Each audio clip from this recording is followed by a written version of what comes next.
ബന്ധപ്പെട്ട ഏതാനും ചോദ്യങ്ങൾ, രചയിതാക്കളുടെ പേര്, അതൊക്കെ ഓർത്ത് വെക്കുന്നത് നന്നായിരിക്കും.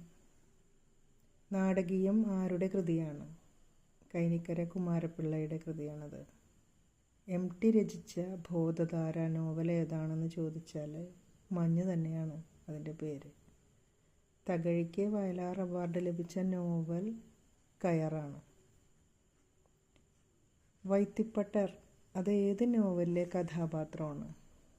ശാരദ. മലയാളത്തിലെ ആദ്യത്തെ രാഷ്ട്രീയ നാടകം പാട്ടബാക്കി കെ ദാമോദരനാണ് അത് എഴുതിയിട്ടുള്ളത്. മലപ്പുറം ജില്ലയിലെ തിരൂരിൻ്റെ സ്വന്തം. അടുത്ത ചോദ്യം, മരിച്ചിട്ടില്ലാത്തവരുടെ സ്മാരകങ്ങൾ. അതൊരു ചെറുകഥയാണ്, ചെറുകഥാ സമാഹാരമാണ്. അത് ആരുടേതാണ്? M. സുകുമാരൻ.